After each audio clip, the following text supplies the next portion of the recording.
I'd like to invite you to change what you think needs to happen for you to heal by recognizing these important 5 approaches.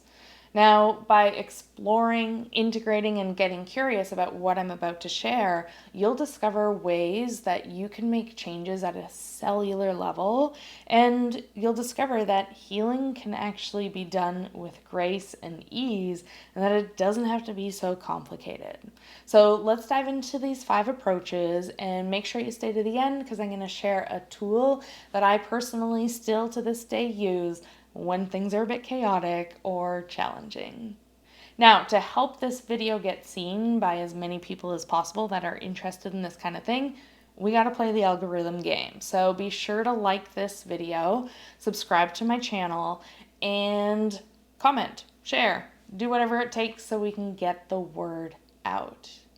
As someone who loves geeking out about who we are as human beings, by facilitating and supporting people and getting curious myself, I'm really excited to have you here and to dive into these 5 approaches. Let's do this. Now, to start us off, the first thing to recognize is the likelihood that you have trauma is high.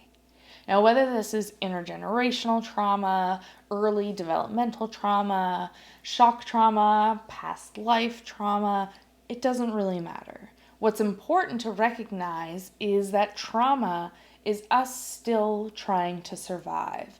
There's a part of us still stuck in time, believing that something is happening and that we haven't moved through this experience and landed back into recognizing that we're safe and okay. So no matter what the events you've experienced in your life, it's important to recognize that trauma likely exists. And the less you focus on the events themselves and you focus more on learning the language of your autonomic nervous system, your survival physiology, recognizing how it is your body responds to certain triggers that send you into an old pattern, an old trauma that you have yet to move through, this is where the juice lies. The more we pay attention to how we experience ourselves in our day-to-day, the more we can recognize the parts of us that are still in trauma, that are still experiencing this threat, even though the threat is long past over. Now, by recognizing that you have trauma and the importance of learning to listen to your experiences of how you show up in your day-to-day, the more you can really bring curiosity to what's happening to start to heal these traumas and these burdens in a very different way.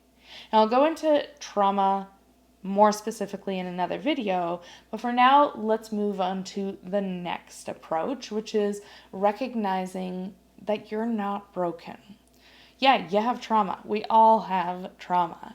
And that doesn't mean you're broken. It doesn't mean that there's something wrong with you.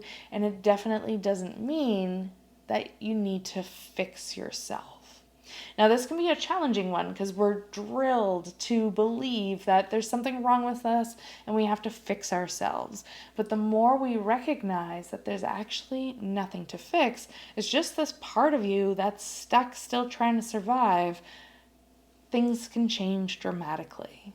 We tend to have a lot more compassion for ourselves or bring more curiosity to the table instead of just getting caught in this loop of trying to fix something that's not actually broken. Now, I'd love to know, can you relate to this whole fixing thing? Have you been feeling like you need to find the answer, that there's something wrong with you? If so, share in the comments below. Let me know your experience and maybe even share a little bit on how you're responding to this idea of there actually being nothing to fix. Now, the next piece that I want to move into, the biggest approach I speak to the most, number 3, is that you're actually already whole. Now, the more we recognize that there's nothing to fix, that there's just these parts of us that are stuck in time, still believing there's a threat, still believing there's danger, that we're trying to survive, the more we can land in the deep knowing that we are whole. And yes, we have these fragmentations, these parts that need some support, but we can support them from a very different place. Now, for many of you, the idea of wholeness may start off as a concept. What? I'm already whole?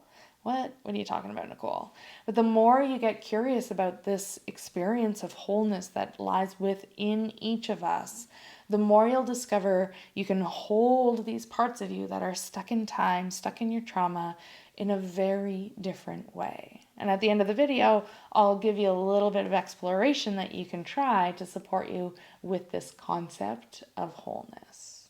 Now, the next thing I want to mention is you have survival patterns. Now, you have learned to adapt and to protect yourself and to manage things and to distract yourself so that you don't have to feel the discomfort of the trauma and the burdens that you carry. So, by recognizing that you have survival patterns, you have these brilliant allies, these adaptations, these parts of you that show up to help out when things are uncomfortable, to help out, to distract you so you don't have to feel, to help out, to make sure you can manage and have control of things so that you're okay.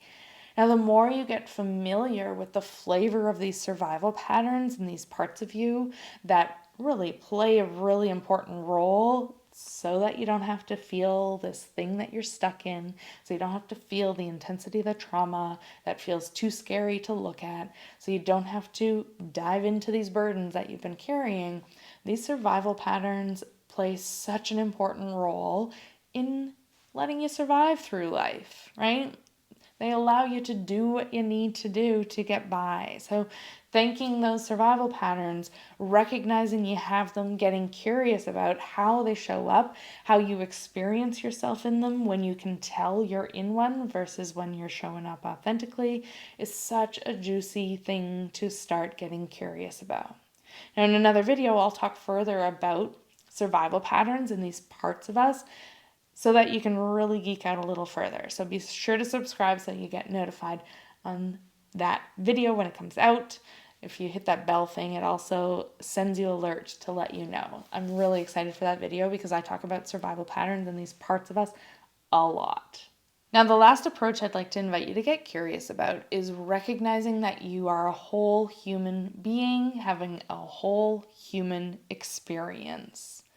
Now, we are a whole human being. There's so much going on here for us to pay attention to. And the more we learn to become familiar with our experience of ourselves, the more we can really explore these survival patterns that come up. The more we can support ourselves in healing our trauma and shifting our burdens, the more we can really recognize when we are aligned and in our wholeness and feeling that sense of self versus caught up in our chaos. Now, when I speak to the whole human experience, what I like to bring awareness to is that we are more than our higher brain. We are more than our thinking minds. Now, many practices out there put a lot of emphasis on the story. What happened to you? Right? And although there's a lot of importance and a lot of beautiful things that can come out of that, I like to look at us as more than that. When we look at meaning, it's important. We can then notice our experiences when we're bringing awareness to the meaning we're making. Another important piece about meaning making is we can sometimes have a meaning come forward that allows us to piece together the puzzle in a way that makes way more sense. So that meaning making piece is very much a big important part of our human experience. Now, we also have emotions, affect to pay attention to. The more we notice and allow ourselves to feel the depth and the richness of our emotions and move through that which is just energy in motion, the more we can really get curious about where we're stuck and where we're holding back or where we are lacking access based on what emotions we have or don't have access to. Another important experience as our whole human experience is our somatic experience. So what's happening within the body? How am I feeling things arise? How am I noticing a tightening or a contraction or a tingling or an expansiveness or a jittering? How is my body speaking to me? What is the somatic experience I'm having? You can also bring the senses into this. What am I noticing I'm smelling or tasting? Often with anesthesia, we can get this taste of like metal in the mouth, or I've often smelled smoke before. Or sometimes we may get images that flash into our minds, or colors, or sounds. There's all kinds of things that our senses pick up on when we learn to pay attention to them. Another big piece is our behavior. So what kind of movements is our body wanting to make? Every time I'm talking about this, my arm keeps coming up, and it's actually because my arm wants to protect me when it didn't get to. There's a piece of my incomplete self-protecting response, part of my trauma, that's wanting to take shape to help me piece together my whole human experience so that I can move through my trauma and no longer be stuck in it. And then lastly, what I'd like to bring awareness to is our energetic experience. We are energy, and we can really learn to pay attention to the changes in the energy, the changes in our experience from an energetic perspective by learning to listen to our energy bodies.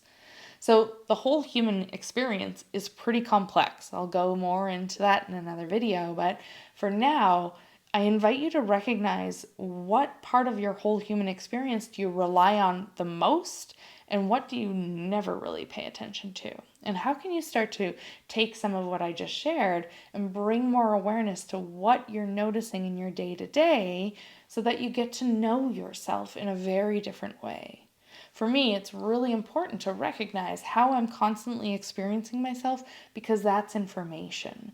Then I get to really distinguish between, ooh, that feels whole, that feels aligned, that feels like I'm coming from truth, that's a clear yes or no for me, versus, ooh, that feels entangled in some survival patterns, there's trauma at play here, this feels messy. So, let's take a moment now and get curious on how you can differentiate when you're showing up more in these survival patterns, where you're caught more in your trauma, versus when you're showing up more from a place of wholeness. Now, I'd like to invite you to draw a circle, and if you don't have a paper, no big deal. You can also imagine a circle. I do a lot of work with imagination, so you can just imagine a big circle. And I'm going to have you use that circle as a representation of you in your survival pattern. So if you can think of one of the ways you've learned to survive in the world, maybe it's something you do to stay protected, maybe it's something you do to manage certain situations or distract yourself. If you think of yourself in that survival pattern, can you feel what that feels like? Now, with that big circle, draw a small circle inside of it and have that small circle represent you in your wholeness. So although you're showing up in your survival pattern, you're caught up in the chaos of it all, there's a small part of you, even if it's just a concept, that knows you're already whole. Notice what that feels like. This is often where we spend a lot of our life, in the chaos, in our survival patterns, in this experience of just like, whoa, what is even happening? Who the hell am I really? Now, let's try this. Draw another circle or imagine another circle, but this time that circle is going to represent you and your wholeness. Even if it's just a concept, just take a moment and imagine this as you and your wholeness. And now draw a small circle. That small circle is you stuck in time, still believing there's a threat, living in this incomplete threat response, this incomplete trauma. There's just a small circle in there that is you and your survival pattern, you and your trauma. But you're being held by this wholeness. Now, as you tune into that circle, what is it you're experiencing that feels different? Is your whole human experience different when you think of that big circle as you and your wholeness versus you as your survival pattern? I know for me, it's such a dramatic change. I use this all the time. When I find myself just caught in some chaos, for me, it's often I'm in my head and I'm just like caught in this weird roller coaster ride where I can't really differentiate up from down. And it just feels chaotic to me. All I need to do is draw that circle and be like, okay, wait, I'm already whole. And yes, I'm having an experience here, yet that is not all of me. It's just a part of me caught in that. And I feel so much more space and like I can hold this experience of the chaos in a very different way instead of just being the chaos. So, again, just to quickly recap, the likelihood you have trauma is pretty damn high. The second is there's actually nothing to fix. Third, you are already whole. Fourth, you have survival patterns. You probably always will. And 5, you have a whole human experience to pay attention to. The more you bring awareness to these 5 approaches as you explore your healing or as you navigate whatever shows up in your life, you'll be able to explore things from a very different approach, and you'll discover that it doesn't have to be so complicated, that you can actually have some fun with it all, believe it or not. So let me know what you think. Feel free to share in the comments below and go explore, go integrate, go get curious about what we just discussed. Hopefully that helped for you. If you're interested in learning more, I have a few free workshops you can download. I have programs, I have paid workshops that we dive in deep into learning how to really notice how you're experiencing yourself and then support yourself in a number of different ways, including what we discussed today.